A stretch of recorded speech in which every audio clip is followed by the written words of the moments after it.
de un programa de nuestro querido y recordado y extrañado Caloi. Y yo me tomé el atrevimiento de pasar este fragmento, o sea, podríamos ir en las reuniones que aún tenemos, ir pasando fragmentos de esta historia, bueno, Pablo nos va a contar porque él supo utilizar en forma muy adecuada esta historia de la princesa insensible, ¿sí? Que recibía un montón de presentes maravillosos y parece que nada la conmovía. Seguía con esa expresión impasible. ¿Qué era lo que le pasaba a esta princesa insensible? Que nada la conmovía. Caloi mira esto y dice, bah, ¿qué habrá que hacer para levantarse esta mina, ¿no? Con todos los pretendientes que venían y se les acercaban con presentes tan atractivos.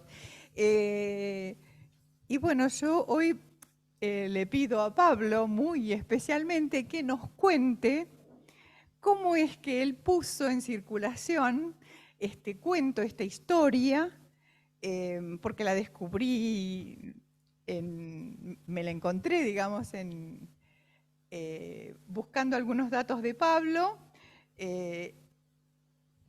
y cuando se lo comenté, le dije que me interesaba que nos contara un poco la historia, porque creo que nos viene muy bien, porque a veces pareciera que frente a la cuestión matemática, lógica, topológica de Lacan, somos casi como la princesa insensible. Entonces, a ver, ¿qué nos pasa con esto?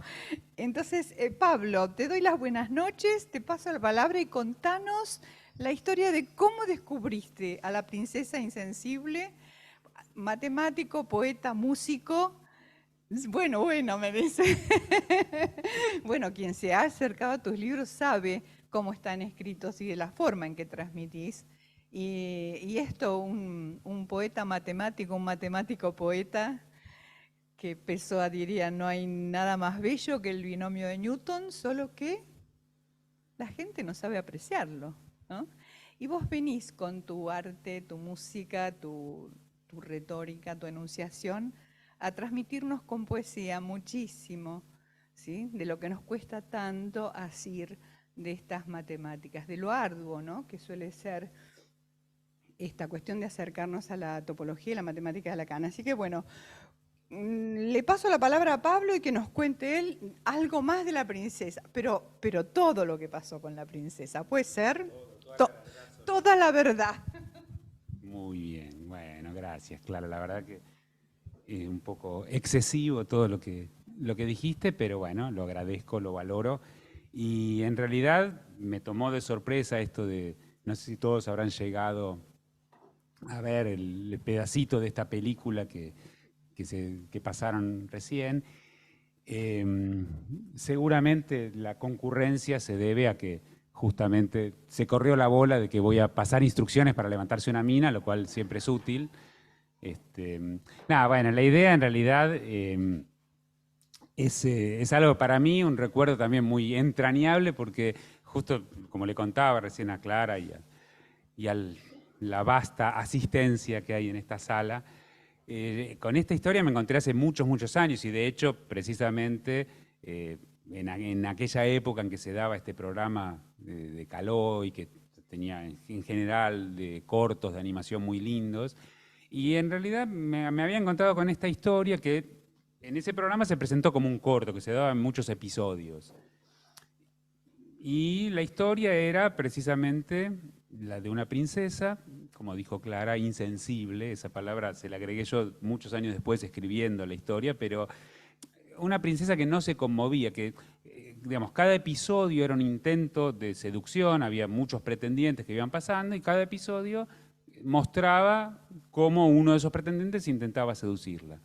Y justamente esta princesa no se conmovía, le ofrecían maravillas, le ofrecía, no sé, no me acuerdo mucho porque realmente lo vi hace bastante tiempo, pero uno, por ejemplo, se paraba en la ventana y salía volando y otro le ofrecía un cofre con joyas, bueno, y siempre los episodios terminaban igual.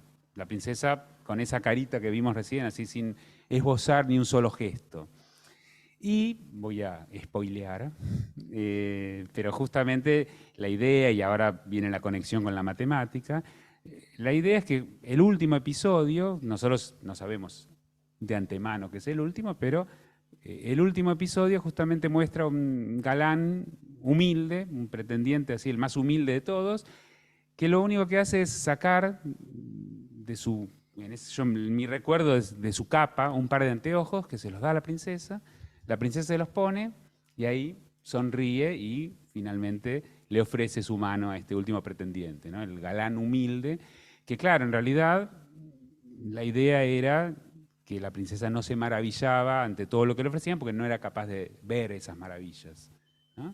Y este último, lo interesante es eso, ¿no? Porque es como un poco esos ejemplos de la teoría de juegos, porque él, por ejemplo, sin ir muy lejos, ya que hablamos de Lacan, como ocurre con lo de los discos, ¿no? Que, a ver, uno, o este último galán, puede darse cuenta de esto ante el fracaso de los otros. Cuando ve que los otros fracasan, ahí se da cuenta de que el problema justamente no estaba en las maravillas que le ofrecían, sino en que la princesa era incapaz de apreciarlas.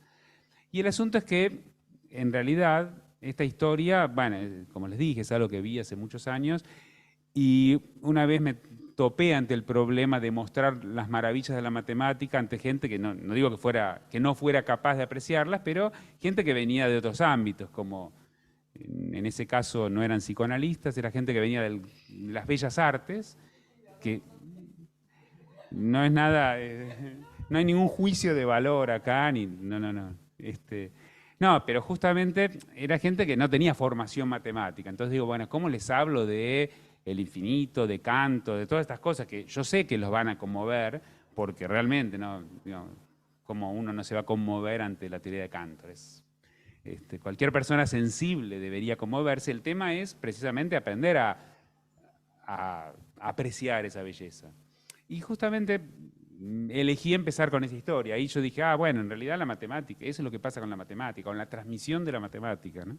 O sea, y me pasa, bueno, sin ir muy lejos, en el terreno de la transmisión de matemática para público psicoanalítico, que justamente pienso yo que la postura adecuada es la de ese galán humilde, de ponerse en el lugar de, bueno, en realidad lo que tenemos que hacer es, bueno, acompañar desde ese lugar, ¿no? A esas tantas princesas ahí que hay dando vueltas. Y algún príncipe, sí. Y bueno,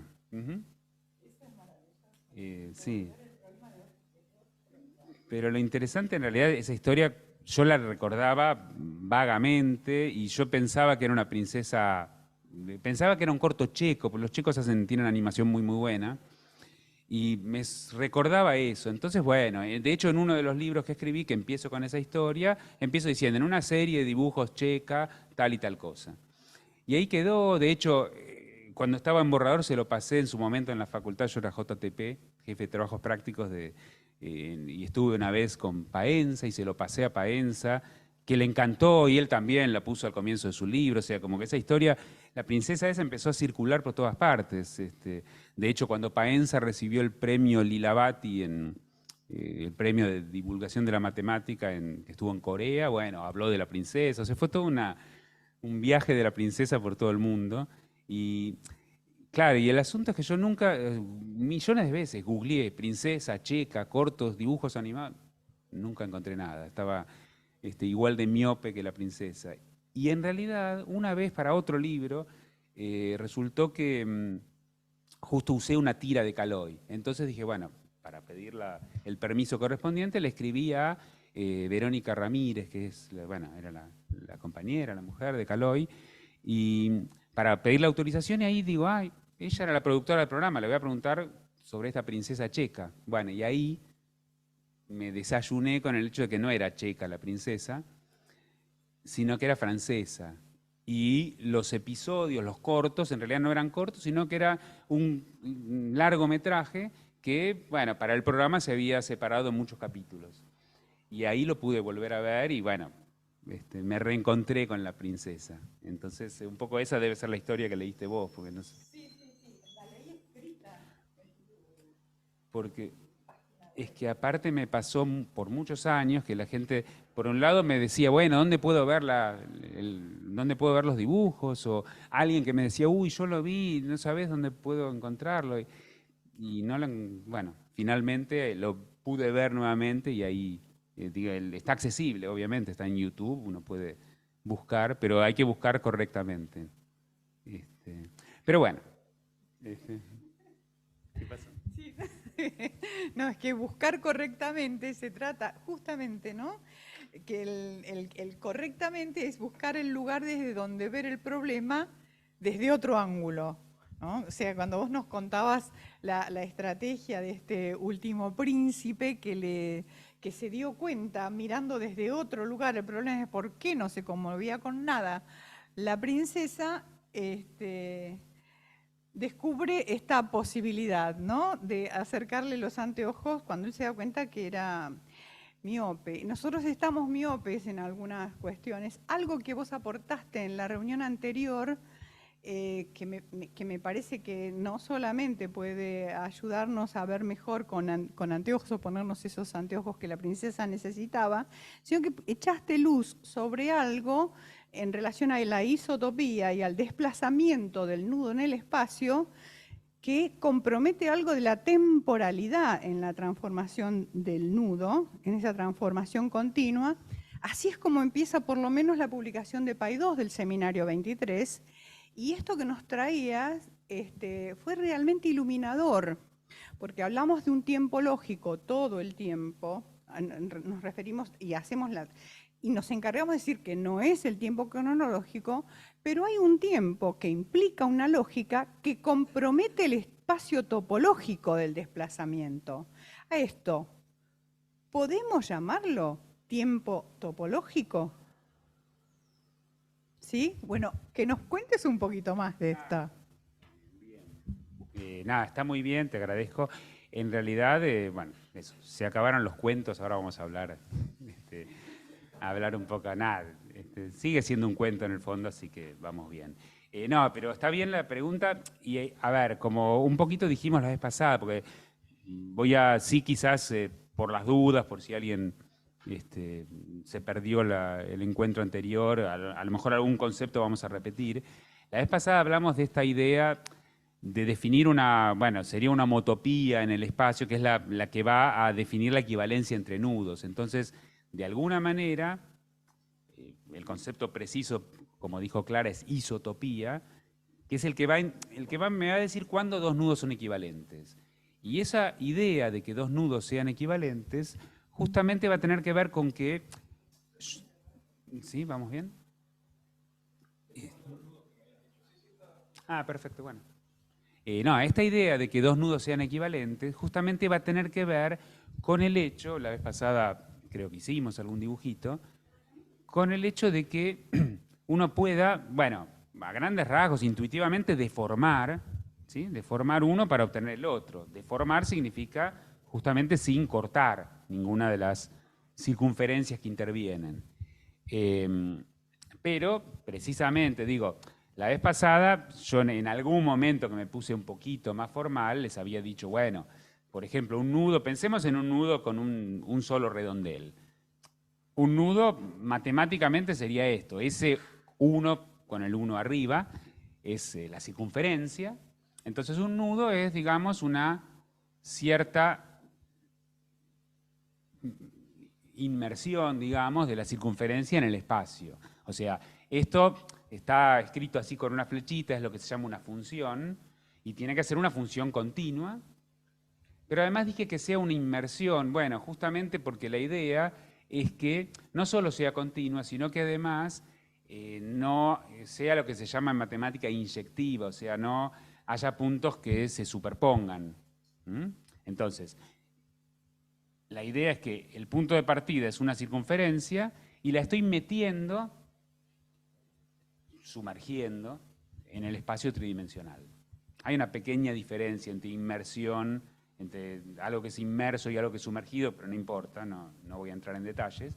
Pero digo, básicamente es eso. Uno dice, bueno, en realidad esta circunferencia la estoy metiendo dentro del espacio. Entonces, eso define un nudo. Bueno, perfectamente podría ser una cosa así. ¿Está bien? El nudo de trébol. Digo, y acá, esta es la parte sutil y esto es lo que va a responder a lo que mencionó Clara recién. En realidad, el objeto en sí es el mismo. O sea, digo, si yo pienso en esto, que sería el nudo trivial, digamos, si lo pienso, esta circunferencia en el espacio tridimensional es lo que se llama el nudo trivial. Si lo pienso así, que es el nudo de trébol, que después, justo hoy pensaba, si les interesa mostrarles por qué no es trivial, pero justamente sí, nos está, interesa. está metido en el espacio de otra manera. Localmente es lo mismo, o sea, digo, si yo, imagínense alguien que vive acá, en este puntito, y tiene un cierto terrenito, digamos, un entorno de ese punto, y el tipo vive ahí tranquilo y se mueve, pasea por su terrenito. Bueno, para el que vive acá, es lo mismo que para el que vive acá, en este, que sería el nudo de trébol, ¿no? Tiene también un terrenito, un pedacito ahí de trébol, y va a pasear tranquilo. Y bueno, en realidad esto es exactamente lo mismo que esto. ¿Está bien? O sea, son realmente equivalentes. Justamente lo que distingue uno del otro, en realidad, no es una propiedad local, sino una propiedad global, de cómo, está bien, de cómo es el objeto cuando lo miramos por completo. O sea, localmente son lo mismo, ¿sí? Y precisamente ahí está la clave del asunto, y por eso digo, está sumergido, está metido en el espacio de otra forma. Entonces, cuando introdujimos esto la vez pasada y les hablé de esta idea de isotopía, la idea de una isotopía es, como les dije, intuitivamente una deformación continua. ¿Sí? En ningún momento yo voy a hacer trampa y cortar ninguno de los hilos. Pero en realidad, un poquito más formalmente, una isotopía sería algo así. Y ahí es donde aparece la noción de tiempo. O sea, la isotopía sería una cierta función continua. Acá puse el intervalo, el continuo de números entre 0 y 1.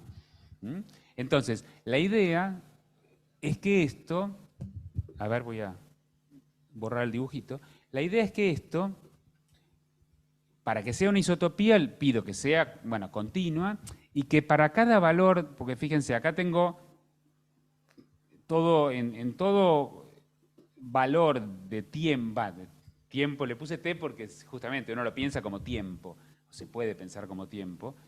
Para cada valor de t, que sería un número entre 0 y 1, y cada valor de la circunferencia, un punto de la circunferencia, digamos que es p. Bueno, lo que yo estoy pidiendo que pase, o sea, esto es una función que a cada uno de estos pares le asigna un punto del espacio. Pero lo que yo pido es que para cada valor de t, esto sea un nudo, o sea, que nunca pierda la propiedad de estar sumergido en el espacio tridimensional. Entonces, claro, eso es lo que me impide cortar o me impide superponer puntos. Bueno, eso se llama isotopía. Entonces, por eso, la idea sería que uno, por ejemplo, por decir algo, un ejemplo bien sonso de isotopía. Tengo esto, que sería el nudo trivial, y supongamos que esto sería en t igual a 0. Yo puedo deformarlo de manera continua y obtener una cosa así, por ejemplo.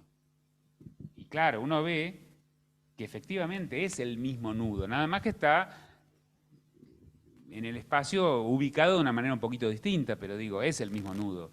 Y como vimos la vez pasada, con los movimientos estos de Reidemeister, uno puede efectivamente probar que son iguales, porque simplemente torcer, digamos, destorcer este buclecito que se armó ahí, nada más que eso. Pero por eso, esto de t igual a 0 y t igual a 1 da una idea intuitiva, no es que haya que tomarlo al pie de la letra, que es tiempo, pero digo, uno lo piensa como que hay un cierto movimiento temporal, ¿no? O sea, estoy deformando y paso de acá para llegar acá. Que es lo que uno hace cuando opera con los nudos. Entonces, esa es la idea de isotopía, y el problema, y ahí viene por eso la dificultad. Si yo quiero ahora probar que este no es trivial, estoy en un problema mucho más difícil, porque probar que dos cosas son equivalentes puede ser complicado. Si veo un embrollo y demostrar que a lo mejor ese embrollo en realidad se desanuda y es trivial, bueno, puede ser que haya que tener mucha paciencia, de ir ahí moviendo los hilitos hasta que finalmente logro desarmarlo. Pero lo que dice ese teorema que mencionamos la vez pasada, esto de los movimientos de Rademacher, que justamente, si son equivalentes, hay una secuencia finita de movimientos que transforma uno en el otro. Finita, exacto, sí, sí, sí. Pero precisamente ahí viene la parte importante del asunto. Esa secuencia puede ser muy difícil de encontrar. Digo, puede ser que uno se pase años encontrando cómo es, no creo que nadie dedique años a desanudar un nudo. Mejor la solución de Alejandro Magno de directamente romper el nudo gordiano. Pero bueno, más allá de eso, digo, sí, porque uno, no sé, a mí, cuando me tocaba deshacer algún nudo por algún motivo, y bueno, en algún momento uno pierde la paciencia y lo corta, pero digo, si son equivalentes, o sea, si por ejemplo un nudo es trivial, bueno, Rademacher nos garantiza que hay una secuencia finita de movimientos que transforma ese nudo en trivial. Pero yo dije que es más difícil lo otro, probar que no son equivalentes. Porque probar que no son, ¿qué significa? Bueno, significa justamente que no hay ninguna secuencia finita de movimientos que transforme uno en el otro, pero probar que no hay significaría, o sea, no puedo probar con las infinitas secuencias posibles, ¿no? O sea, probar que dos cosas no son equivalentes, en general suele ser un problema más complicado que el de probar la equivalencia. Entonces, y ahí, digo, ahora en un ratito vamos a ver, por ejemplo, el caso del trébol, pero también podemos incluso usar los redondelitos que trajo Clara, porque digo, una cosa, y esto lo saben bien, y Lacan siempre habla de mostrar, la diferencia entre mostrar y demostrar. Entonces, claro, yo me puedo poner con los nudos y mostrar que el nudo de trébol no se deshace, pero eso no es una demostración matemática, ¿sí? En el caso del seminario, digo, ya que estamos, sí, porque la vez pasada yo les dejé una tarea y por supuesto que ahora voy a controlar en todos los cuadernos a ver si la hicieron. No, en el seminario aparecen al principio, bueno, varios dibujitos. Sí, esos en realidad son nudos todos con 5 cruces. Y yo les dije también, un poco arruinándoles la sorpresa quizás, pero que en realidad son todas versiones de un mismo nudo. No sé si se acuerdan, pero, o sea, son en realidad todos digamos, distintos aplanamientos del mismo nudo, que es el que Lacan, un poco de manera autorreferencial, llamó nudo de Lacan. ¿Sí? Que en realidad, y ahí yo algo les comenté, a ver,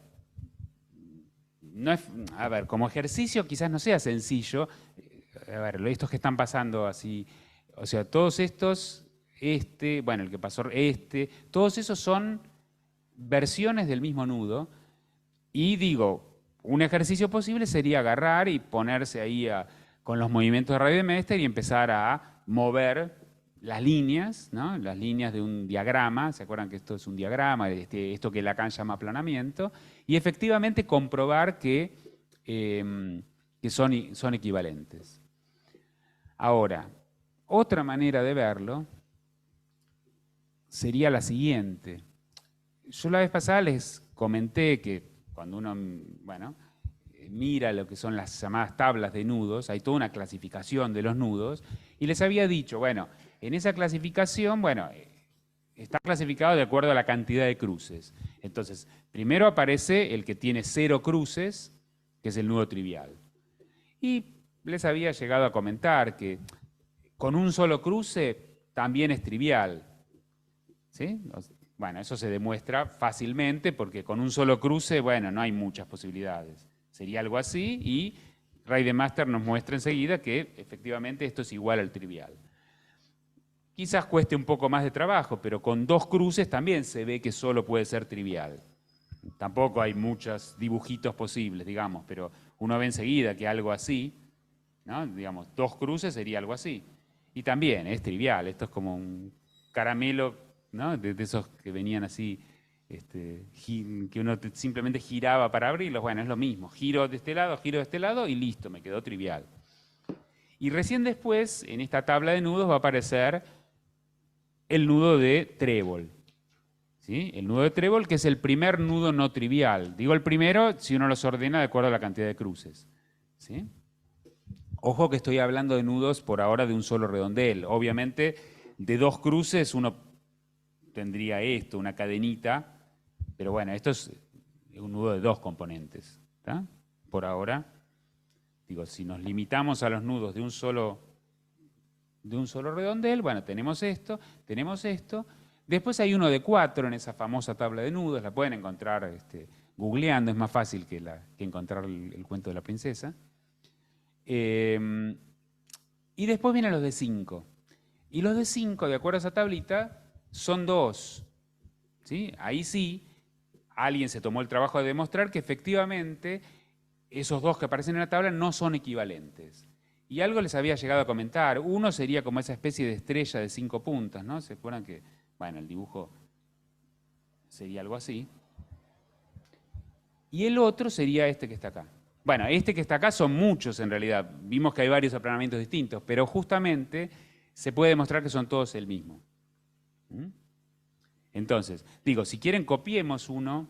Les voy a mostrar eso. Copiemos uno de este famoso nudo de Lacan. En realidad aparecen muchas versiones, pero digo, por ejemplo, para copiar uno de los que aparece acá en el seminario, a ver, sería el segundo, ¿sí? Sería una cosa así, después así. Sí, la verdad que copiar en estas condiciones no es tan fácil, pero bueno. Esto vendría así, y después vendría una cosa así, y después algo así, ¿no? Creo que no quedó muy bonito, pero digamos una cosa así. Bueno, yo para ser fiel a la letra no quiero faltar el respeto a... Nada, digo, de hecho, según leí, había como versiones en las que había algún error, o sea, estos son aparentemente los dibujos. Y efectivamente, yo digo, bueno, este que está acá es el que Lacan, como les dije, llamó nudo de Lacan. Yo puedo mostrarles, en realidad sería una demostración, porque efectivamente lo que voy a hacer es, como les dije, probar no equivalencias suele ser más difícil que probar equivalencias, pero ahí uno recurre a algo muy importante que son los invariantes, los llamados invariantes topológicos. ¿Sí? Entonces, ¿qué son los invariantes? En general, invariante, como el nombre indica, es alguna propiedad que permanece en un objeto cuando uno lo aplica a cierto tipo de transformaciones. ¿Sí? Entonces, bueno, esto por supuesto que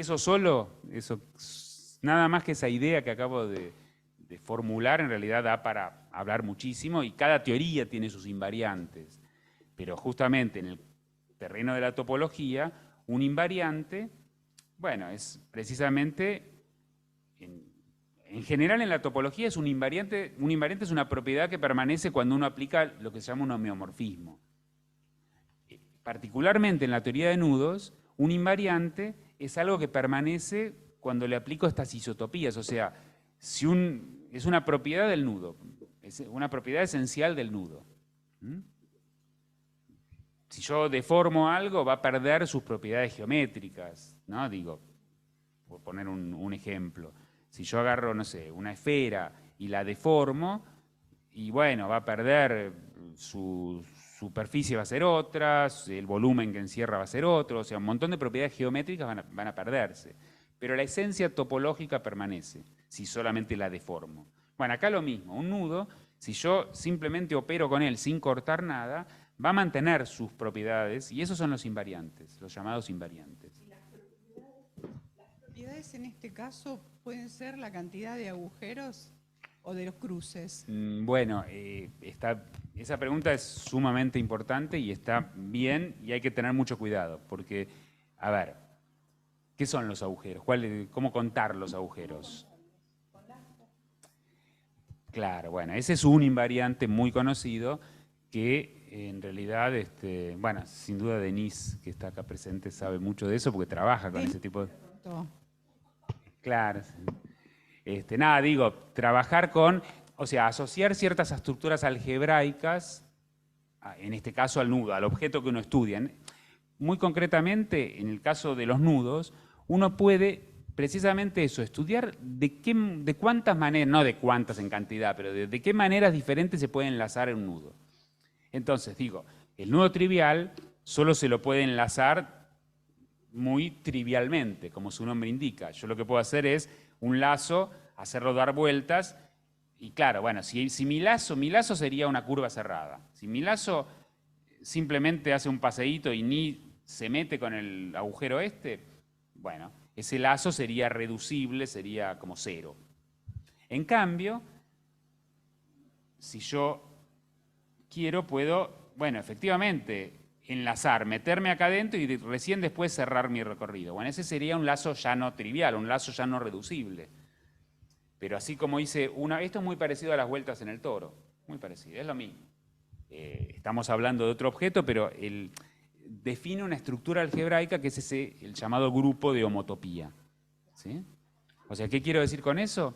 Quiero decir que acá, así como di una vuelta, puedo dar dos, puedo dar tres, puedo dar vueltas en sentido contrario, pero no tengo muchas más maneras de enlazar esto. Entonces, el nudo trivial tiene un grupo de homotopía muy sencillo, muy fácil de describir. En el nudo de trébol ya puedo enlazar de otras maneras, porque yo me puedo meter por acá, salir por otro lado, ¿sí? Entonces, bueno, de alguna forma muy vaga, eso sería como una manera intuitiva de contar los, entre comillas, agujeros del nudo. Y no tiene nada que ver con el aplanamiento, porque digo, no es que yo cuento acá cantidad de regiones que quedan encerradas. ¿Está bien? Porque digo, por ejemplo, el mismo nudo es equivalente a este otro, y ahí encierra una región más. Esto es importante, porque vos utilizaste la palabra diagrama al principio para referirte a esa serie de nudos que están mostrados en isotopía en la clase, cuando empieza el seminario 23. Entonces, poder distinguir en un diagrama cuándo estamos utilizando los cruces que detectarían, digamos, X cantidad de agujeros, ¿no? De cuando lo estamos usando como, no sé si es válido decirlo, como un diagrama que discrimina regiones, ¿sí? De acuerdo a cómo las encierran las líneas. Me parece que esto, por lo menos a mí, me interesa que sea, digamos, como ampliado, porque cuando pasamos del nudo en el espacio al aplanamiento, los elementos escriturales que utilizamos para decir que uno pasa por arriba, que otro pasa por abajo, esclarecer bien que no se trata de delimitar regiones, ¿no? Eso... No son zonas, no, claro que no. Claro, no son zonas, ¿no? Y que no son regiones que más amplias o más pequeñas implican mayor o menor compromiso de la zona designada, ¿no? Eso me parece... Sí, es que eso es una propiedad del aplanamiento y por eso puedo aplanar, es como mirarlo desde distintas perspectivas y a lo mejor desde una perspectiva lo veo de una forma, como les dije, el mismo nudo de trébol puede determinar más regiones. O bueno, el nudo trivial, yo puedo hacer un nudo trivial como hice antes así, y bueno, en realidad uno estaría pensando que quedan determinadas dos regiones, eso está mal, no es que haya dos agujeros acá. Que vamos para el lado de poder discriminar lo que es... ¿Querías intervenir? Dale. No, pero utiliza el micrófono, por favor. Decía esto solamente, que esto nos ayuda a acercarnos a esta idea que transmite Lacan de falso agujero, y no sé si se puede en matemáticas o desde el discurso matemático hablar de un falso agujero y de un verdadero agujero. Precisamente por eso, ¿no? Me parece que vamos hacia ahí y está en la clase 1 también del seminario, lo que es el falso agujero. Bueno, Pablo, Cuando vos decís que no son zonas, que decimos no son zonas, pero viste cuando Lacan escribe el nudo de tres y habla de las inmicciones cuando abre las cuerdas, ¿no? Rebate qué, sobre qué. ¿Qué sería lo que rebate si no hay zonas? Porque en definitiva Sí. hay nada ahí, en realidad hay nada. No, sí, a ver. No, bueno, quiero decir, hay algo que delimita el borde, ¿no? Ese borde de esa cuerda, pero que no la llamamos zonas. ¿Cómo la llamamos? Cuando él abre las cuerdas y habla de la inmicción de lo simbólico, ¿no? Sobre lo real o de lo real sobre lo imaginario. ¿Cómo llamamos a eso? Eh, No sé si no, en realidad está bien. O sea, hay varias cuestiones ahí que uno puede decir. hay forzamientos, Lacan sin duda. siempre Sí, lleva agua para sí, su molino, pero sí. a ver, sí hay un par de operaciones en las que Lacan se basa. Por un lado está el tema de abrir las cuerdas, eso de que la circunferencia la hace equivalente a la recta con el punto del infinito. Eso es algo conocido en topología. Ahora, el tema, hay otra cuestión que también en algún momento Lacan la menciona, que es el tema de que en realidad todo nudo es borde de alguna superficie. Entonces, bueno, uno puede hacer eso. Es como si yo dijera, bueno, esto lo pienso con alambre y lo meto en agua con jabón y me va a quedar una superficie. ¿Está bien? Entonces, sí lo puedo pensar como borde de algo. Pero a lo que voy es a que en el nudo Borromeo o en cualquiera, no es que naturalmente yo pueda tomar eso como zonas, como una propiedad del nudo. Porque no, porque digo, esto es una propiedad de cómo de cómo le saqué la foto a ese nudo. ¿Está bien? Está bien en el sentido que estamos hablando de invariantes. Lo que te pregunta Ale del doblar, digamos, o de comprometer, no sabemos cómo llamar, comprometer zonas, esto es la cuestión, es que comprometemos la zona, el campo de la existencia, de lo real, que va sobre el agujero de lo simbólico, y lo que estamos necesitando, me parece como los anteojos de la princesa, no solamente para maravillarnos, sino para ver un poco con más precisión de qué se trata lo que estamos haciendo, ¿no? Es más, creo que para sacarle mayor provecho desde el discurso psicoanalítico, ¿no? Sería No, una no, está muy intención. bien. Sí, sí, sí. Pero eso, siempre hay que tener, digo, yo en general prefiero primero tratar de entender, bueno, al menos qué dice la matemática respecto de esta cuestión de, bueno, de los invariantes, todo eso, y después, en todo caso, ver cómo Lacan lo usa para su provecho y cómo, bueno, sí, en muchos puntos también fuerza las cosas para decir lo que él quiere decir. Que está bien, es válido, no es que es válido en tanto no lo voy a leer a Lacan como matemático. No, nosotros tampoco, ¿sí? Pero, pero por eso digo, Pero es la topología de Lacan la que estamos intentando leer con mayor rigidez.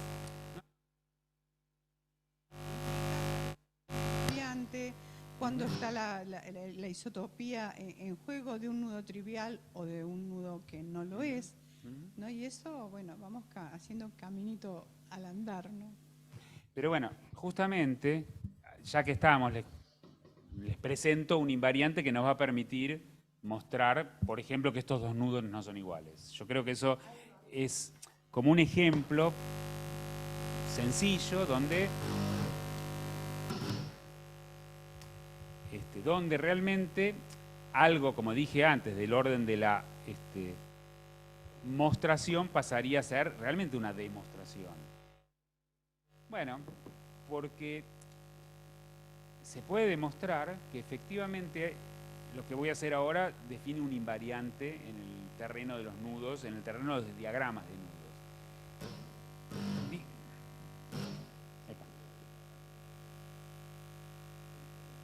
Ahí va.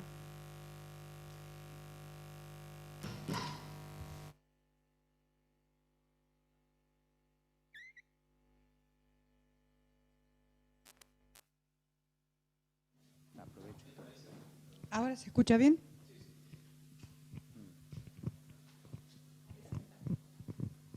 Gracias, Clara. Me presento a Norberto Coats.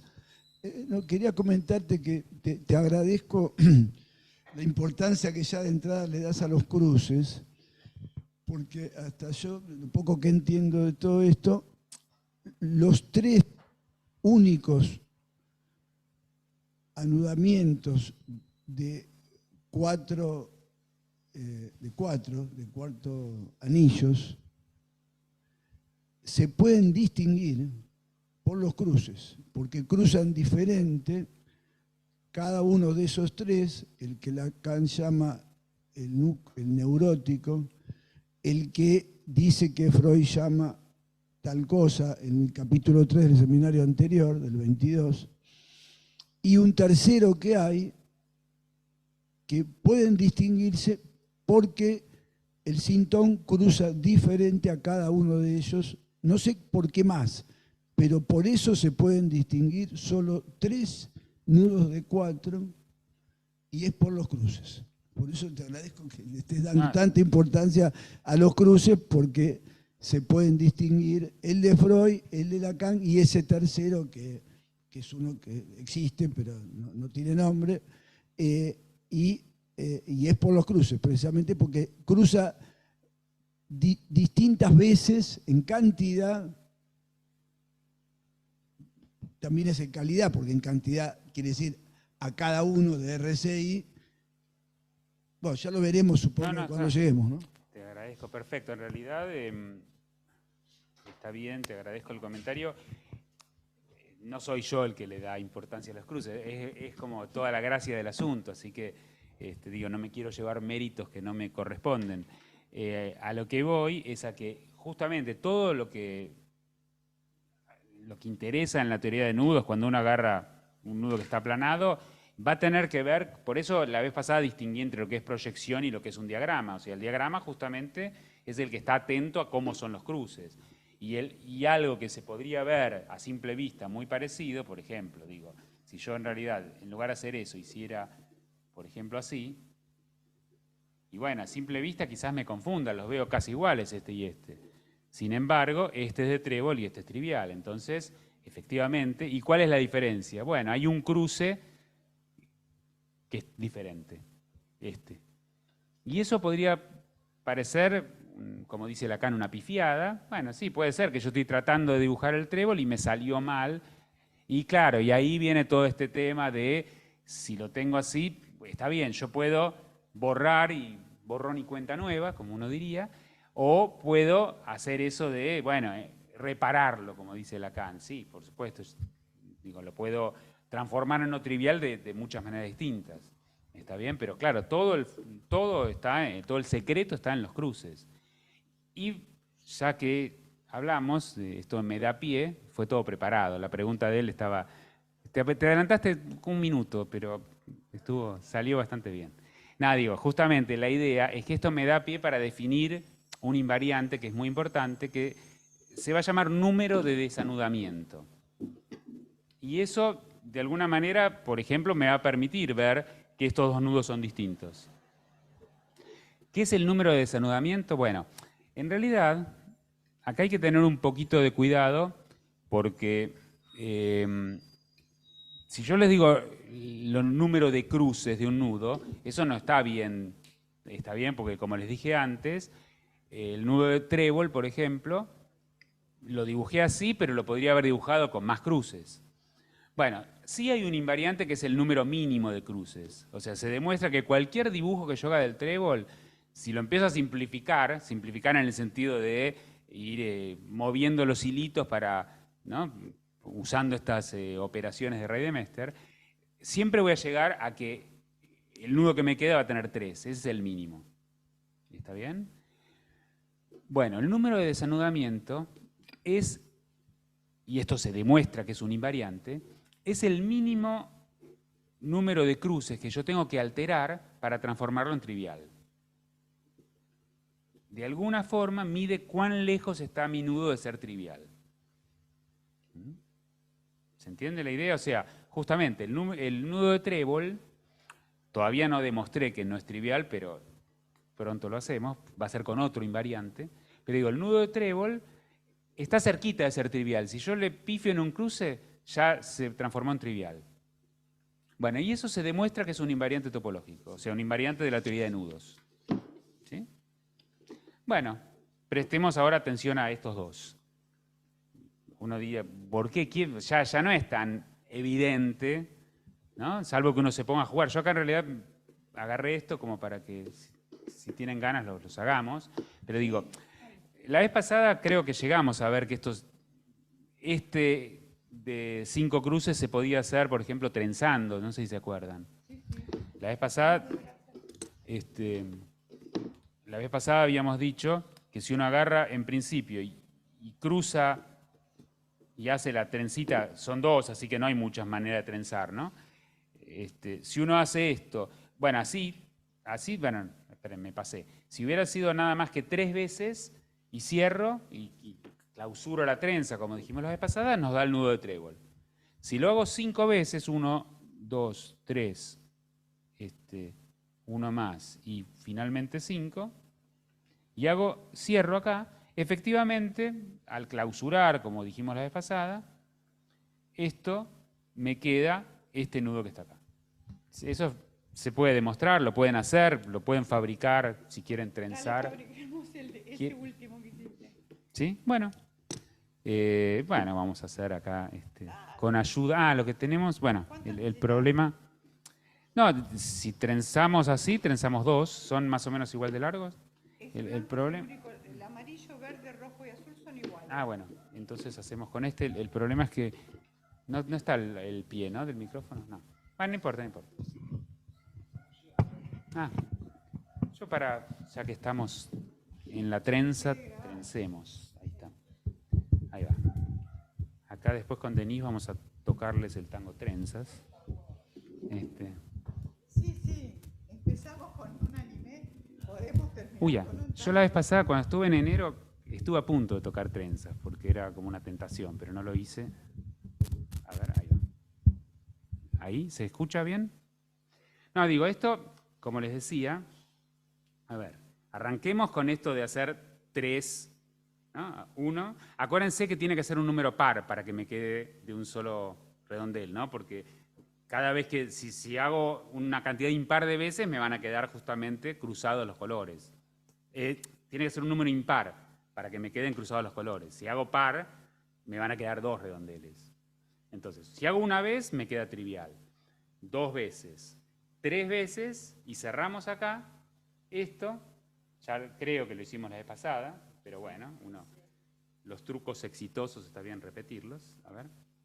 Ahí está. Este es efectivamente el nudo de trébol.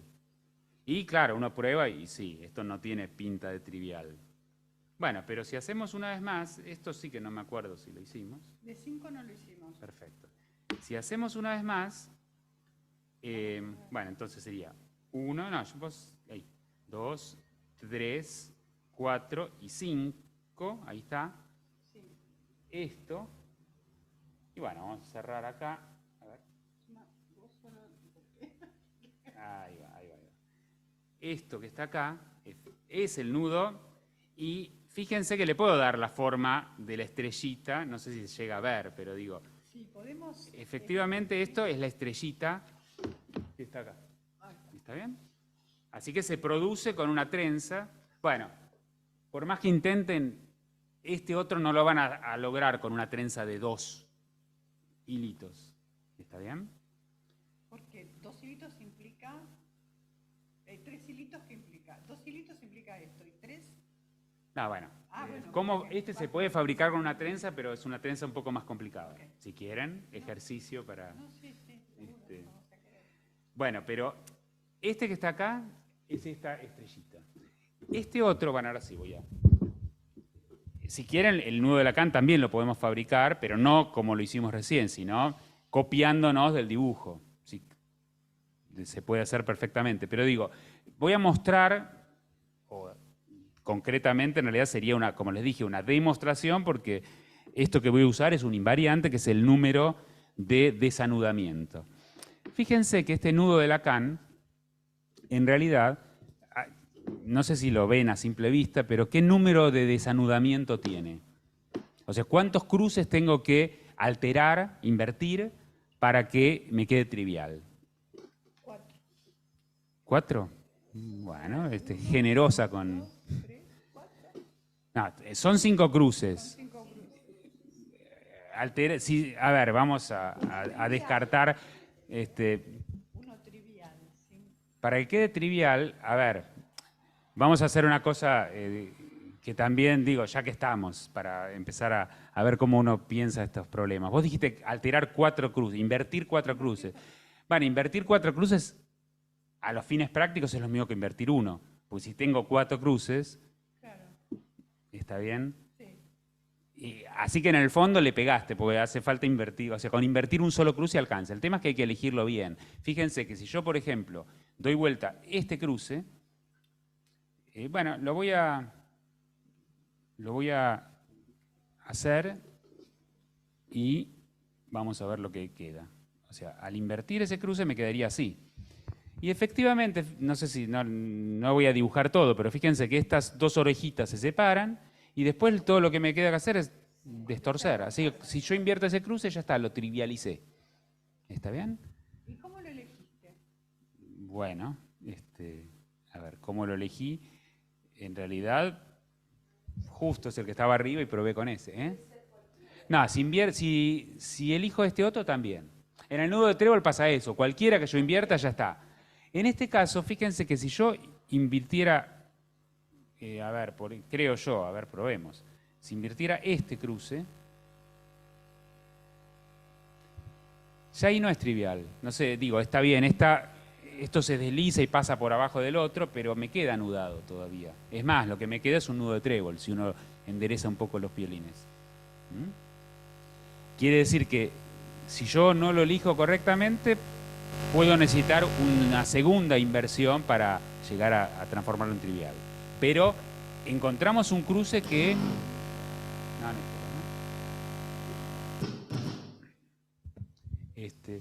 lo que importa... No, esto está al revés. Lo que importa es que encontramos un cruce que lo trivializa. Por lo tanto, el número de desanudamiento es 1. Eligiendo apropiadamente cuál es el cruce que hay que invertir, listo. Pero por eso digo, volvamos a nuestro ejemplo tonto, pero que ayuda a entender mejor las cosas. El trébol, si lo tengo así, en este dibujo tengo 4 cruces. Y obviamente, si yo invierto este cruce, no cambia nada. ¿Está bien? Así que por eso, acá es bastante... Acá yo digo, no, voy a invertir alguno de estos 3, y ustedes me podrían decir como antes, ¿cómo elegiste? Bueno, salta a la vista que invertir este no me va a servir de nada. Acá no salta tanto a la vista, pero bueno, con un poco de práctica uno le toma un poco digamos, como que le toma un poco el tiempo para hablar a estos nudos. En cambio, el que está acá, por un lado es bastante, al menos intuitivamente, es bastante fácil darse cuenta de que el efecto de invertir, elija el que yo elija, es más o menos el mismo. Parece al trébol en ese sentido, ¿no? Como que todos están cumpliendo un papel medio parecido. Y fíjense que si yo, por ejemplo, invirtiera este que está acá,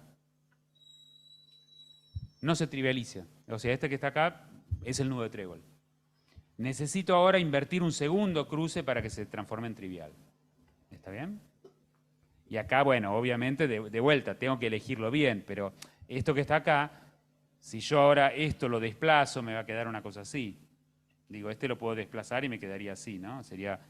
Y esto, bueno, está dibujado diferente, pero es el trébol.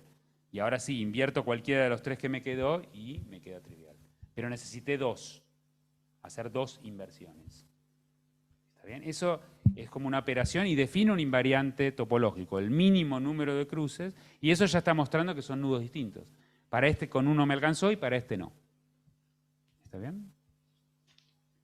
Así que, bueno, y acá en todos los 4 ejemplos que aparecen en el seminario, si eligen apropiadamente se van a dar cuenta de que en todos esos alcanza con uno solo. Con una sola inversión ya me queda trivial. ¿Está bien? Con lo cual queda comprobado que efectivamente esos 4 nudos, en realidad, como hay solo 2 tipos posibles de nudos de 5 cruces, bueno, esos 5 nudos, esos 4 nudos son el mismo en realidad. ¿Está bien? Bien, sí. ¿Podemos avanzar Sí, hacia sí. el falso agujero y las Bueno. zonas en un diagrama o esta cuestión de rebatir? O sea, ¿cómo un falso agujero se sostiene borromeanamente cuando se le pasa la penita? Ese sería... Bueno, ahí vamos.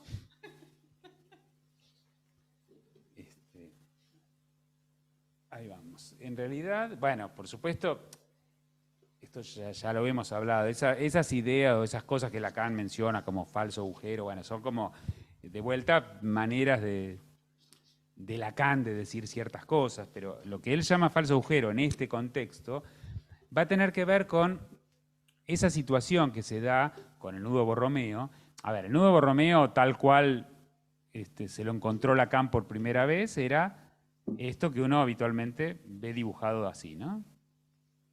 Bueno, debería usar los 3 colorcitos, pero digo, básicamente es esto, que dicho sea de paso, el número de desanudamiento del Borromeo, ¿cuál es? ¿Alguien sabe? Y si son 6 cruces, tendrían que ser 2 por lo menos. 2 exactamente. Lo cual confunde un poco, pero confunde un poco porque uno diría, uy, el nudo Borromeo es casi trivial, ¿no? Porque si suelto un redondel, los otros se desanudan. Sin embargo, si yo altero un solo cruce, y acá también hay cierta simetría, da lo mismo realmente que el que yo quiera alterar, pero digamos, supongamos que yo invertí ese cruce, así. Lo que uno ve en este caso, el resultado de esta operación no es que se trivializó y que se soltaron todos. Lo que pasó, no sé si lo llegan a ver en este dibujo que es bastante malo, bueno, eso sí lo puede hacer Clara, o lo puedo hacer yo con... ¿Un Borromeo? Pero, Es,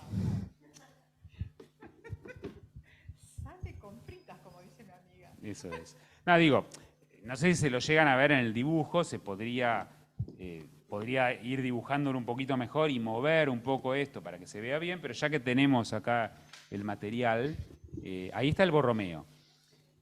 Invertir un cruce, bueno, esperen que no tengo manos, pero digo, simplemente, o sea, así está hecho el Borromeo y efectivamente esto se sostiene, ¿no? Es un nudo no trivial. De vuelta, al igual que el de trébol, no demostré que es no trivial, por más que uno lo presiente, porque, bueno, sí, obviamente no se separan. Pero digo, ¿qué pasa si yo invierto? Lo voy a dejar en manos, digo, porque acá vemos que hay alta habilidad para los Borromeos, así que lo dejo en manos de Clara. Digo, simplemente invertir un cruce, o sea, por ejemplo, invertir ese que lo tenés ahí a mano. Invirtió un cruce entre, y acá ayúdenme con los colores, porque como soy daltónico... Entre el verde y el amarillo. Eso. ¿Y qué pasó? Al invertir el verde y el amarillo, lo que ocurrió es que el verde y el amarillo quedaron enlazados y se separó el otro, ¿no? Y acá es lo mismo, o sea, al invertir, justamente al operar sobre alguno de los cruces, los que están participando de ese cruce quedan ahí enlazados y expulsan al tercero, ¿no? Que en principio no cortaba ni pinchaba, o sea, esto es un cruce entre, en ese caso, el verde y el amarillo, y bueno, el que salió ahí expulsado es el otro, el que la miraba de afuera. No solamente eso, sino que quedan interpenetrados. Claro, sí. Pero eso es bastante, intuitivamente es bastante obvio, porque digo, si tengo esto, un redondel apoyado arriba del otro, y si yo invierto un cruce, efectivamente van a quedar interpenetrados. Así que no es casualidad que haya pasado eso. Lo que es interesante en este caso es que en esa operatoria salió expulsado el tercero. Ese sí que se liberó. ¿Mm? Por eso, sí.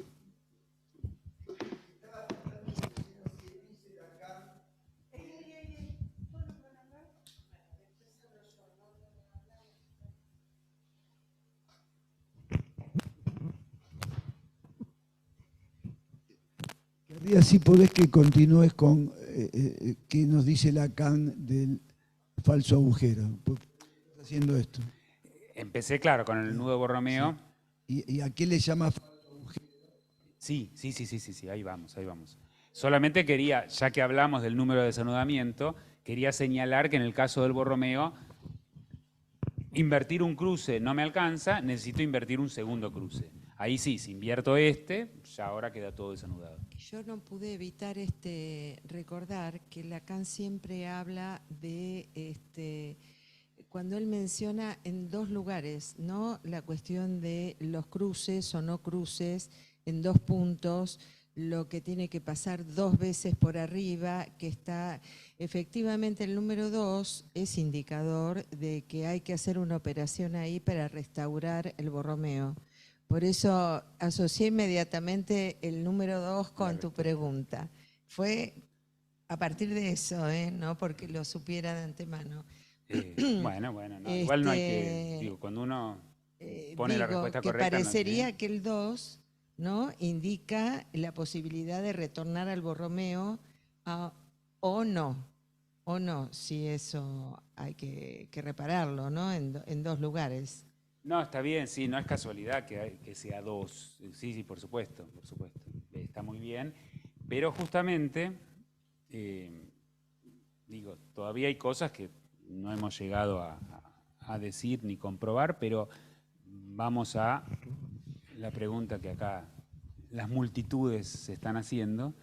Este asunto del falso agujero, porque digo, la idea, y esto va a servir después para también el de 4. La idea es que el nudo borromeo, uno dice, bueno, quiero hacer uno de 3, parto de 2 circunferencias que están sueltas y de alguna manera le engancho una tercera para que se anuden entre las 3 de manera borromea. Perfecto. Bueno, el asunto es que esta es una manera, la más conocida, si se quiere, de presentar el borromeo, eso que dibujé yo antes. Pero en realidad, si uno, bueno, y esto de vuelta se puede hacer con los dos redondeles así. Si uno quiere, en realidad, uno puede, sin romper nada, generar ese falso agujero que dice Lacan, que es una especie de ficción de agujero, ¿no? Porque, a ver, yo puedo, esperen, tener un segundo o algo. Esto, ahí está. Nada, digo, uno puede simplemente hacer esto, o sea, sin romper nada, meto uno dentro del otro, ¿y qué hago? Bueno, por ejemplo, puedo tirar y hacer esto. Bueno, esto Lacan lo va a llamar el falso. Claro, pero digo, esto está tan desanudado como antes. O sea, digo, si yo esto lo van a ver dibujado en el seminario, que sería una cosa así, ¿no? O sea, uno dice, bueno, en realidad tengo esto y tengo el otro que está haciendo esto. Y bueno, uno lo ve y Lacan habla del toro, bueno, todas esas cosas, pero esto en realidad es tan trivial como el de arriba. Pero esto que está acá, Lacan lo va a llamar falso agujero. Entonces, estos dos que están así separaditos, es muy fácil meterle un tercero para hacer un borromeo. Por ejemplo, yo hago esto. ¿Está bien? ¿Está bien? Esa de... Ah, la tienen... Ah, bueno, la están...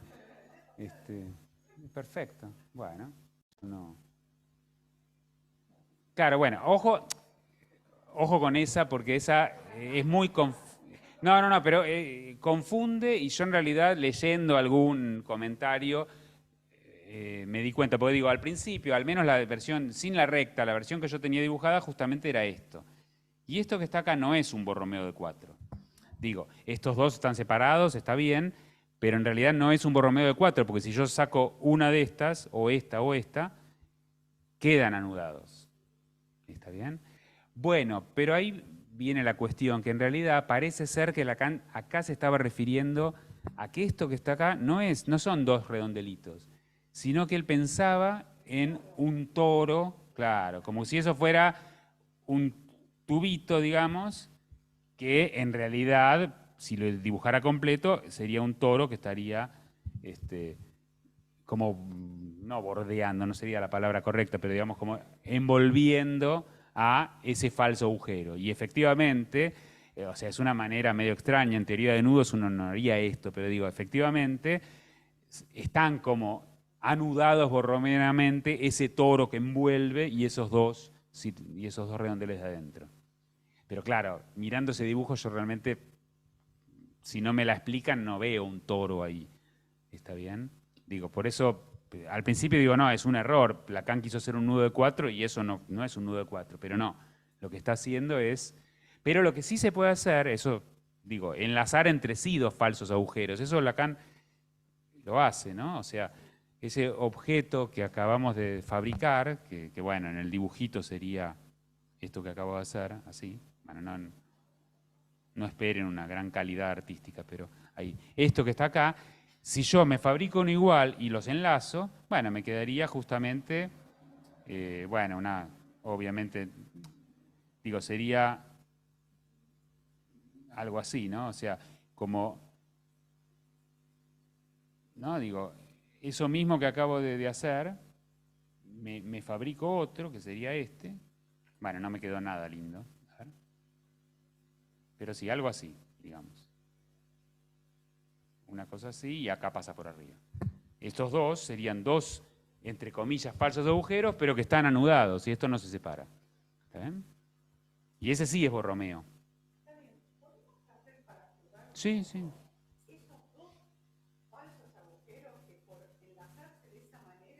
Sí. Y bueno. Sí. Ujú. Ahí vamos. Pero sí, a ver, digo, no, hablando de princesas miopes y todo eso, o sea, a veces es muy difícil realmente entender, a mí como matemático al menos, qué es lo que Lacan quiso hacer, o cuando se refiere a estas cosas. Por eso digo, no son cosas que en un libro de matemática van a haber escrito lo que Lacan hace. Estos dos, así como está, ¿qué pasa? Y no, justamente, no. O sea, lo que tengo que hacer es, hay que hacer uno, exacto. Entonces, por eso, pasá uno por adentro y ahora sí, hacete el falso agujero con eso. No. No, a ver. No, es que no va a funcionar. Vas a tener que abrir. Por eso. Claro. Esta es la cuestión. Claro, sí. Entonces, esto para ponerlo en el espacio, lo voy a tener que pasar por acá. Sí, claro. Porque hay otro nudo que está en la clase 1 también y que implica esto. Acá, ahí está. Eso, bueno, está. Sí, ahí está. Pero sí, es inevitable tener que abrir porque estaban los 4 separados. Para construirlo, sí. Pero digo, esto es exactamente lo que acabamos de dibujar. Ahora, abrámoslo anulado. O sea, ahora sí, abrámoslo. O sea, a ver qué queda. Bueno, sí, uno lo puede organizar de manera que se vea el dibujito típico. Ahí está, este. ¿No? Que queda esa cosa que es como un riñoncito, digamos, que acompaña. ¿No? ¿Se acuerdan? Porque digo, Lacan, lo que aparecía ahí, la número algo.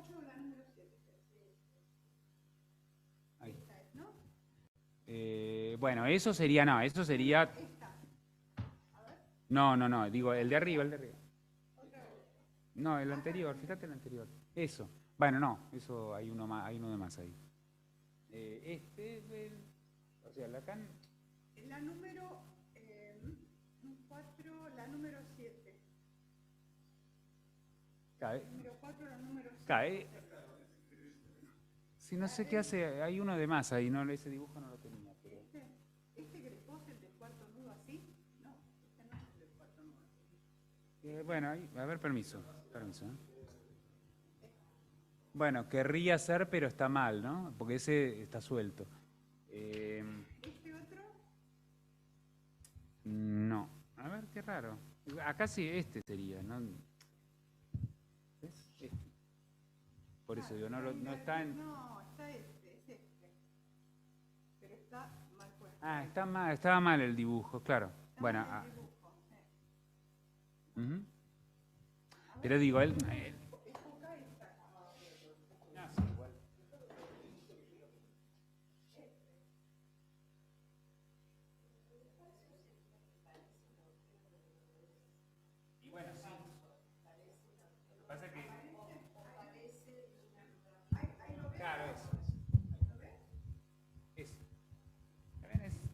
Digo, acá esto, y después se puede, depende de uno tira de... ¿no? Y no son igual, no son equivalentes todos los pares, ¿no? Depende de qué quiera poner en los extremos, me van a quedar cosas distintas. Sí, totalmente. Ahí. ¿Y hay uno que tendría que quedar ahí? Yo tengo este y vos ponele vos, como puedas. ¿Qué tengo que hacer yo?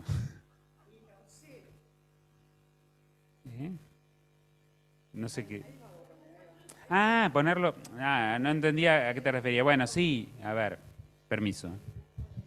Bueno, a ver,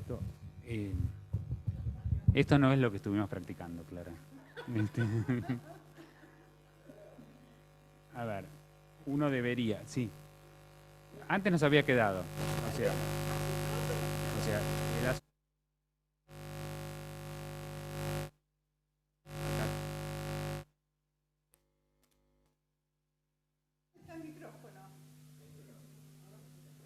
Ahí va. No, digo, es cuestión de poner los 3 apilados y el otro que quede como decíamos, como un riñoncito. Lo que pasa es que, a ver. Sí, más o menos, más o menos. Un poquito de buena voluntad. Imaginación y anteojos de... Los anteojos de la princesa. Ahí está. Pero es a partir de 2 falsos agujeros. Porque como él construye este tipo de maniobras con el nudo, que nos interesa porque precisa cuestiones... No se escucha lo que dice Clara. Ay, porque no estoy en el micrófono. No, que nos está interesando que, bueno, va a salir mejor, peor, más o menos. Seguramente que cuando estemos fuera de pantalla nos va a salir fantástico.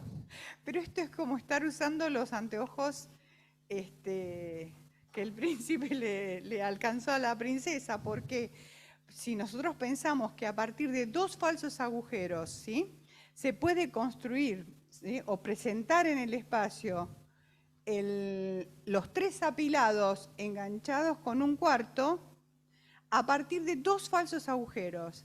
Y esto, digamos, es importante por la cantidad de operaciones que podemos hacer, porque si no estamos siempre muy ajustados a pensar que tenemos 3 apilados y vamos a ir trenzando o pasando el cuarto por abajo del que está abajo, arriba del que está arriba, para, como decía Ale hace un momento, restituir esos 2 cruces que serían, por lo menos uno al principio, que estaría produciendo que se soltara uno de los redondeles.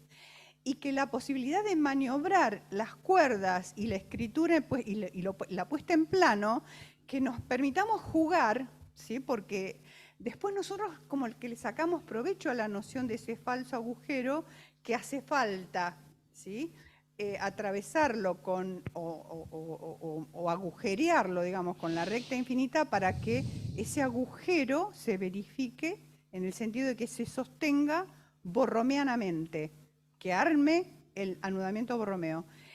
Esto es como que nos da soltura, nos da aire, porque si no nos estamos refiriendo generalmente al síntoma como cuarto, con una operatoria imaginada, con una imaginarización, como rígida, ¿sí?, que es lo que veíamos recién ahí. Entonces, tenerte a vos pudiendo hacer este tipo de maniobras con las cuerdas y la posibilidad de ponerlo en plano, me parece que es eso, que nos da aire, que nos da como más herramientas para jugar libremente, pero jugar en serio con los elementos del nudo. Es por eso, digamos, que te prepié un poco para que anudemos los 2 agujeros, los 2 falsos agujeros. Bueno, claro.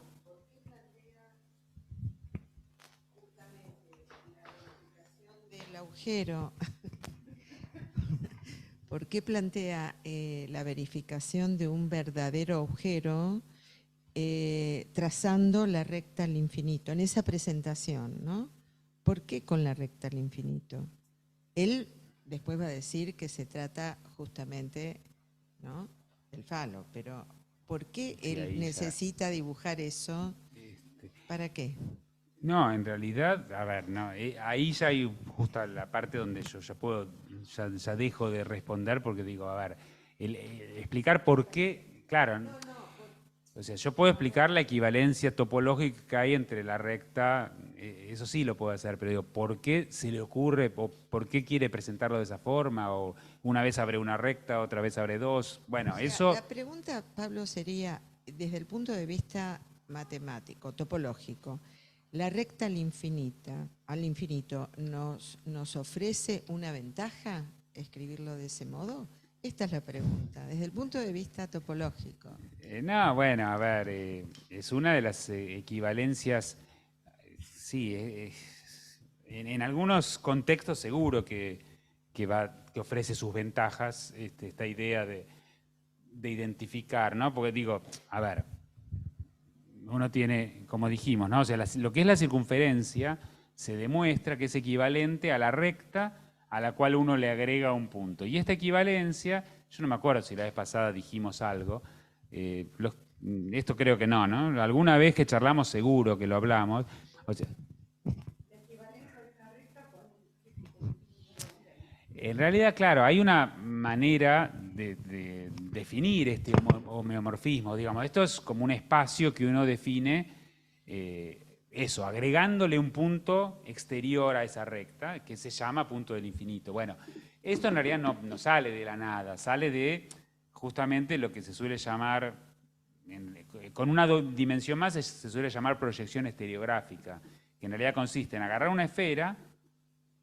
O sea, lo estoy dibujando de costadito, ¿no? Pero digo, esto sería una esfera, y es lo que se usa para hacer mapas, de hecho. Una esfera, y la quiero proyectar sobre lo que está en la línea horizontal, sería como, visto de costado, sería el plano. Y la quiero proyectar, y lo que hago es, bueno, me paro en lo que sería el polo norte de la esfera, que lo tomo así como pivot, y cualquier otro punto de la esfera lo proyecto sobre el plano.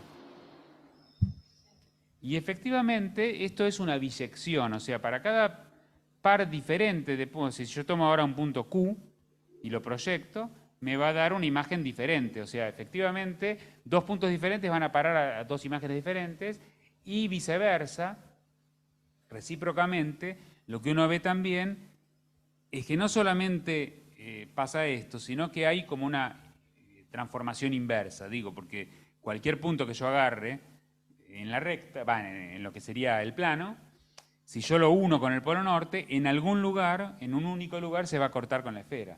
Entonces, por eso sería como un punto R y su imagen R'. O sea, es 1 a 1. Para cada punto de la esfera, salvo el polo norte, hay una imagen. Y viceversa, para cada punto del plano hay una preimagen. Eso me está diciendo que es lo que se llama una biyección, una correspondencia biunívoca, 1 a 1. Bueno, lo que pasa es que acá todos los puntos encuentran su correspondencia con los puntos del plano, salvo el polo norte. El polo norte no se proyecta a ningún lado. Bueno, justamente, bueno, podemos llamarlo así. Digamos, si lo pensamos en dimensión 1, sería la misma situación. Esta sería la circunferencia y esta sería la recta. Bueno, todos los puntos de la circunferencia, salvo uno, que sería en este caso el que llamé n, son equivalentes a la recta.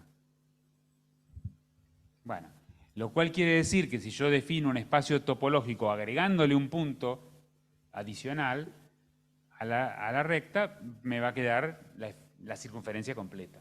Esa equivalencia es una equivalencia topológica. Este tipo de proyección, como dije, se usa para hacer mapas del planiferio. Se puede construir así. Obviamente no es una transformación que geométricamente funcione demasiado bien porque deforma, o sea, digo, algo que está muy cerca del polo norte, y por eso no es casualidad que el polo norte sea el punto del infinito, porque es como, bueno, cuanto más cerca esté del polo norte, sus imágenes más alejadas van a estar.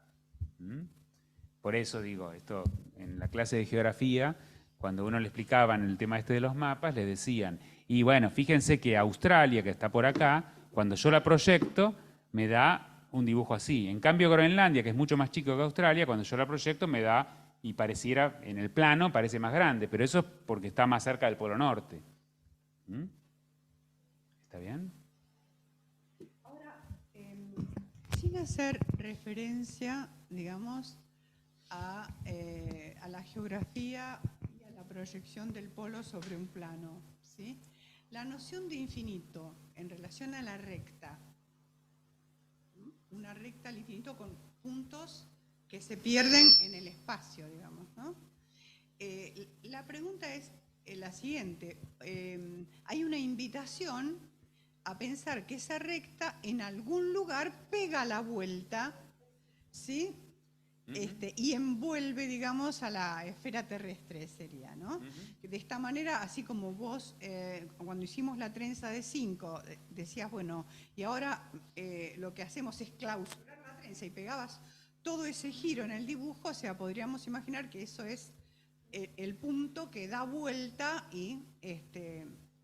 ¿Por qué llamarla infinita? ¿Qué noción, digamos, de infinito estamos manejando cuando hablamos de una recta infinita? Bueno, es un poco, sí, eso es un poco tramposo justamente, porque digo, a ver, la recta de por sí es infinita. Lo que pasa es que la recta, tal cual la solemos imaginar, y de paso, si la identificamos con los números reales, uno dice, bueno, en realidad tengo dos maneras de irme a infinito, que es camino para la derecha donde están los números positivos, y esto sería ir a lo que se llamaría más infinito. Y acá, en cambio, sería menos infinito. Cuando uno, no sé, calcula límites, uno dice, bueno, tiende a más infinito o tiende a menos infinito. En la circunferencia, de alguna manera, es como si yo estuviera identificando esos dos infinitos, ¿no? Digo, porque justamente después de esto, hacerlo equivalente a la circunferencia, si alguien sale a caminar para este lado y alguien sale a caminar para este lado, en realidad se encuentran. ¿Está bien? Digo, porque justamente si esto mismo yo lo identifico y lo cierro así, entonces, claro, este sería el cero. El que salió a caminar para la derecha va a estar por acá y el que salió a caminar para la izquierda va por acá, pero se van a encontrar en algún momento. Justamente, la recta con el agregado del punto al infinito, en realidad parece raro, como lo voy a decir, pero justamente no es infinita. O sea, esto que está acá es una región acotada, es lo que se llama un conjunto compacto, es una compactificación de la recta esto que hacemos. Sí, metí la palabra ahí para... Ya dije, sí.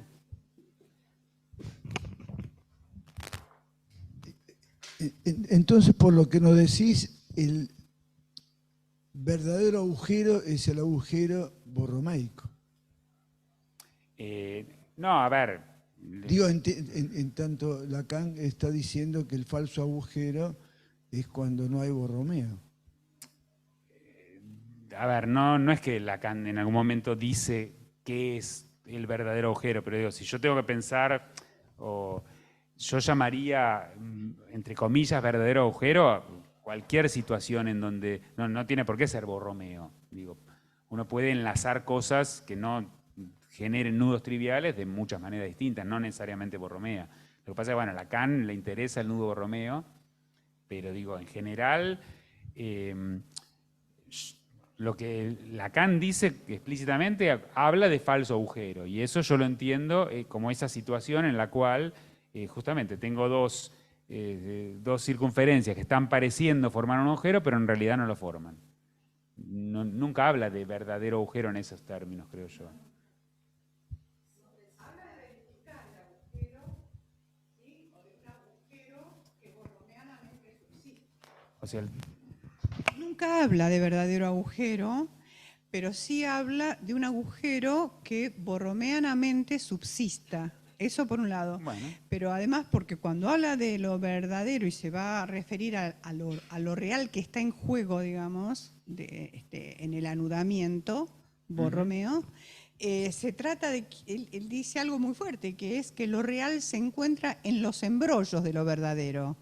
O sea, es un juego interesante para pensar, pero desde el valor que tiene para nosotros la palabra verdad, verdadero, verificación, que se sostenga borromeanamente, quiere decir que los cruces se cumplen en ese orden, que dos veces pasa por arriba del otro, como decía Ale hace un rato, Pero lo cierto es que para nosotros esa recta infinita, por eso te preguntaba el valor del infinito, de cómo podríamos, digamos, de qué infinito se trata.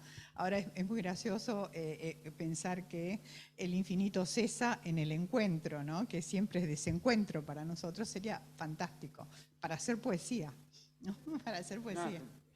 Pero la cuestión es esta, que el valor que él le da a la recta infinita es como trazo unario.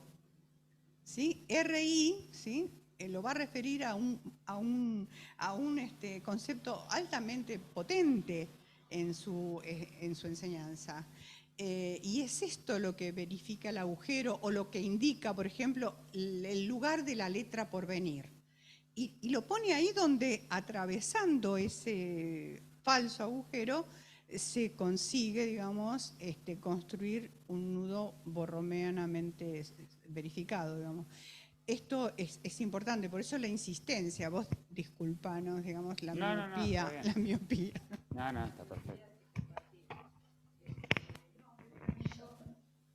Y además invitar a las personas que están... Sí, yo no sé bien. Sí, tendríamos que invitar. Bueno, Sí. sí. Una cosa, yo creo haber ubicado en algún momento que él dice que el verdadero agujero es el goce del otro y no el agujero de lo simbólico. Claro, pero en el sentido de verdad. Verdadero, dice. Y creo que al final del seminario traza la recta, ¿no?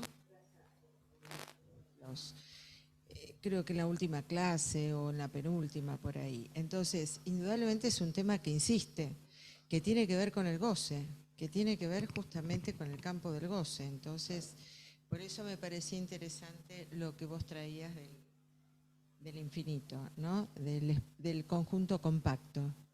Sí, bueno, eso es todo otro capítulo, pero sí, por supuesto. O sea, dudé si meter ahí la palabrita o no, porque digo, uy, acá. Pero bueno, sí. O sea, lo que uno hace en esa operación es compactificar. Es una manera de compactificar. Otra manera, por ejemplo, agarro el plano y lo transformo en plano proyectivo. Bueno, el plano proyectivo también es un conjunto compacto. Y ahí también las rectas son cerradas. El valor de la recta impropia para el plano proyectivo, ¿no es cierto?, es esta recta que daría la vuelta. Claro, sí. ¿No es cierto? Sí. Ahora, esto es lo que el agujero verdadero, digamos, al que se refería Ale recién con respecto al goce, cuando justamente, ¿no?, la noción de verdad, verdadero y auténtico, que es lo que él trata de decir en el 23, por eso a mí me interesa mucho distinguir, ¿sí?, cuando hablando de lo falso no está opuesto a algo verdadero, sino a algo que se puede verificar, ¿no? O sea, que constatar que se va a anudar borromeanamente, como si hubiera un abuso de lenguaje al decirle falso, ¿no? Y cuando habla de la verdad en relación a ese encaje entre lo imaginario y esa inmixción entre lo imaginario y lo real, donde pone el goce del otro, a mí me parece que la dimensión de verdad que se juega ahí es distinta a esta otra, ¿no? Que más bien, porque es desde la inexistencia. Esto para nosotros es, digamos, como una necesidad muy elemental y muy potente, poder distinguirla, ¿no? Sí. Bueno, eso... No, me parece, perdón, digo así, ya que hoy empezamos con un cuentito y la vez pasada también en algún sentido empecé con un cuento porque les conté el cuento ese talmúdico de Emet y Sheker y toda esa cuestión. En realidad, digo, no fue del todo inocente porque yo sabía que el tema de la verdad iba a ser importante, pero como comentario así casual, tomémoslo, respecto de la verdad, justamente en hebreo en realidad está la palabra emet, que quiere decir verdad, que está conformada por, la primera letra, una letra del medio, digamos, que es como la M nuestra, y la Tav, que es la última letra del abecedario hebreo. Y esa verdad justamente es una verdad completa, pero que de alguna manera inaccesible. Hay otra palabra que expresa algo verdadero en hebreo que es emuná, pero es como una verdad que uno la acepta sin comprender del todo, ¿no? Esa no está formada por la totalidad de la primera a la última letra, sino que Es interesante, ¿no? Digo, pues esa tiene la Aleph, después tiene la Mem y después la que viene después, que sería como nuestra N, ¿sí? Y es una verdad eso, de ahí viene la palabra amén, de hecho. Y amén es como, como algo que uno acepta. Bueno, sí, el rezo, amén. Uno lo acepta sin terminar de entender, quizás.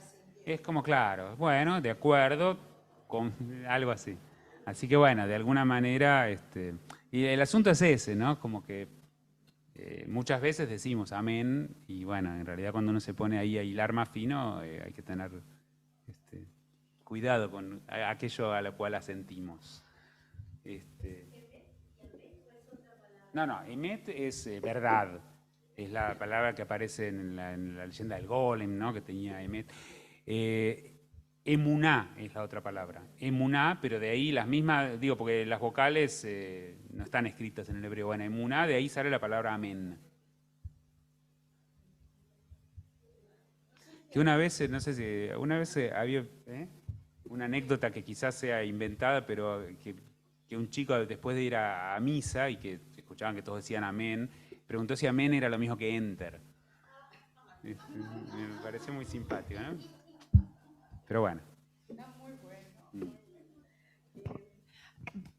¿Hay alguna mano levantada por ahí? ¿Alguien que quisiera hacer una pregunta, un comentario? No sé si ustedes están en casa munidos de cuerdas, de lápices de colores, porque la invitación es a esto, a jugar muy bien. Mira, Mirta ahí, fantástico, ¿sí? Porque el equívoco para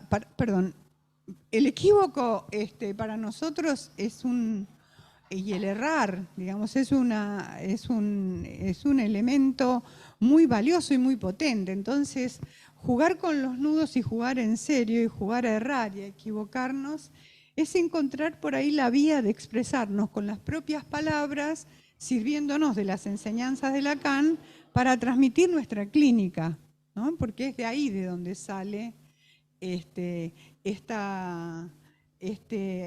hallazgo de Lacan que lo pone a trabajar desbrozando cuestiones clínicas, dicen, ¿no? Y no está a poner en otro lugar más allá desde donde la clínica se motiva. Entonces, estos recorridos que pueden ser arduos, pero a su vez divertidos y por momentos con la simpleza que los transmite Pablo, nos invita a que nos metamos a jugar en serio con estas cuerdas. O sea que cada vez que nos encontremos, la invitación es que cada cual con su cuerda. ¿Sí? Cada cual su juez.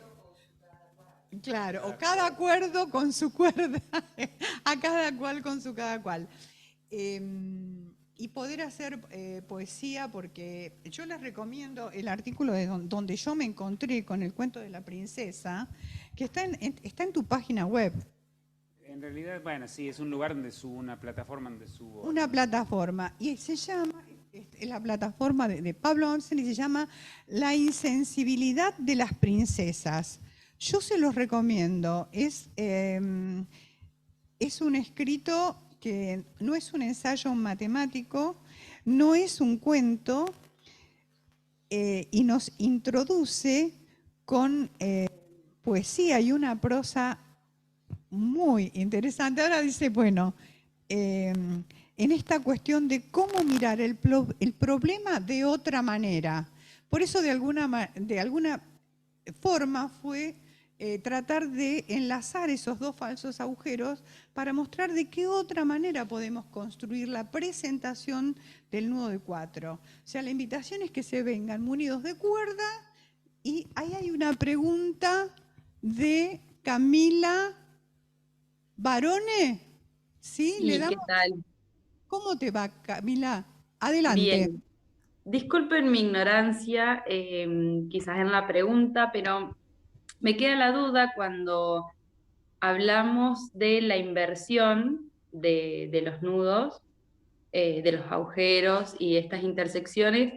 Me costaba pensarlo clínicamente, ¿no? En el sentido de que preguntaban cuántos agujeros hay, no sé si sigo muy bien, perdón. ¿Y dónde habría que intervenir para desarmar y armar un nudo tradicional? ¿Entiendo? Eh, no sé, me queda la duda. Habría que pensarlo en el sentido de una intervención en lo real, una intervención en lo simbólico. Perdón, pero no entendí. No, a ver, em, me parece, en principio me parece muy interesante que no entiendas, porque por lo menos lo que yo te puedo aproximar como para continuar el diálogo contigo y para dejar tu pregunta funcionando para vos como pregunta y para nosotros también como inquietud, es que el nudo Borromeo muchas veces se nos aparece en ese dibujo tradicional, digamos, de los tres puestos, tal como los estuvimos viendo por acá o como cuando lo armamos con las cuerdas, y pareciera que es el nudo de la normalidad, y no. En todo caso, si cada consistencia para nosotros, analistas, vale, ¿sí?, como tiene la dimensión de lo dicho, de lo que se dice, la ditmansión, aloja, digamos, en su trayecto los decires, los dichos de un análisis. Y esto de anudar, desanudar, presentar agujeros, se puede leer, esta es mi apreciación, este es el uso, esto es mi práctica, esta es la forma en que clínicamente yo me puedo servir de las enseñanzas de Lacan a través del nudo Borromeo y de lo que aparece en el seminario 23, y es que cada uno de estos elementos que aporta la topología de superficies y la teoría nodal, Lacan los utiliza y se sirve para mostrarnos cuestiones eminentemente clínicas que a mi gusto y en mi lectura se leen las operaciones APRECUP. No hay un cálculo, esto es mi práctica, no hay un cálculo de la intervención, sino que en todo caso hay una escritura que se lee APRECUP porque el analista forma parte del concepto de inconsciente. Lacan no lo pudo separar del concepto de inconsciente. Entonces este anudamiento es la estructura del sujeto en análisis, es la estructura de la práctica, que se lee y se escribe en todo caso APRECUP. No podemos hacer el cálculo de antemano. Esta es mi práctica. Hay otras que seguramente difieren. Mi preocupación es poder usar cada uno, Lacan dice de manera a lo bobo, pero lo bobo no implica justamente lo tontamente, sino lo de lo Borromeo, digamos, intentando permanentemente de que estos se enlacen, ¿sí?, de tal manera que están comprometidos los tres de forma equivalente, valen cada uno como nudo, pero anudados de a tres, ¿sí?, hacen la cadena borromea que muestra la estructura del sujeto y la estructura de la práctica al mismo tiempo. Es esto. Bueno, no quiero extenderme, pero tu pregunta es para dejarla con la inquietud de el no entender y el seguir, digamos, investigando este elemento, este instrumento, este aporte valiosísimo para poder seguir desbrozando nuestra propia clínica. Si no, no tendría sentido que nos pusiéramos a estudiar matemáticas, los analistas, si no fuera porque está comprometido el discurso psicoanalítico en la transmisión de las enseñanzas de Lacan. Yo supongo que Ale podría decir algo distinto o parecido, que cada cual desde su práctica podría aportar algo. Esto es lo que yo podría decirte en este momento. No sé si te confundo más o si te acerco a alguna posibilidad, digamos, de seguir pensando en la cuestión. Pero te No, agradezco. muy Sí, esclarecedor. Muy esclarecedor, muchas gracias. gracias, Camila. ¿Había otra mano levantada por ahí?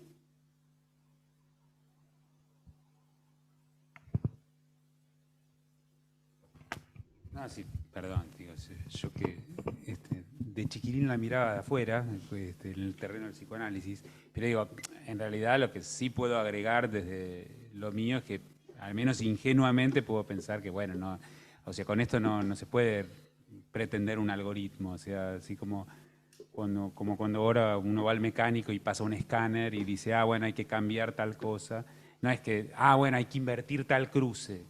Obviamente no funciona así, no creo que sea esa la intención. Entonces sí, entiendo, bueno, lo que vos decís de la práctica, o sea, porque al menos hasta donde yo sé, uno no es una teoría, como uno entiende una teoría matemática, sino que es más bien una práctica el psicoanálisis, ¿no? Sí, es que lo dice al final de un escrito, creo que fue uno de sus últimos escritos, Le Turdit, dice: mi topología no es teoría, no es para poner más allá de donde se motiva una práctica, que es la nuestra, que se motiva en lo real. Esto para mí es como un faro, que la topología de Lacan es un soporte escritural para la clínica, ¿sí? Pero para la clínica de cada cual.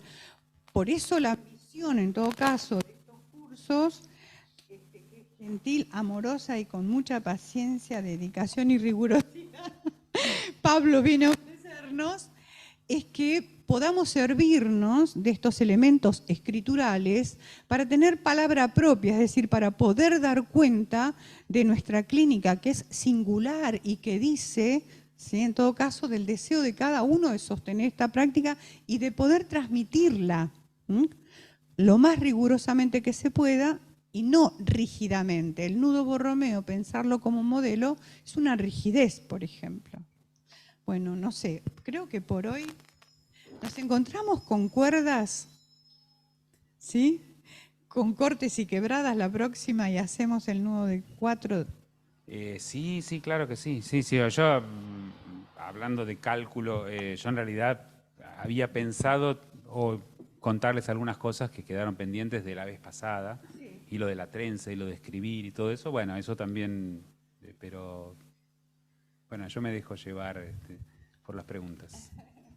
Bueno, nos encontramos el segundo martes, gracias, el 9 de mayo, ¿sí? El segundo martes de mayo. Los esperamos aquí, ¿sí? Es muy divertido venir presencial, no se lo pierdan. Vengan con los nuditos. Bueno. ¿Qué tal? No, sí. ¿Sí? No, Gracias, aparte, Pablo. Muchísimas gracias y esperamos más cuentos y novelas. ¿Cómo no?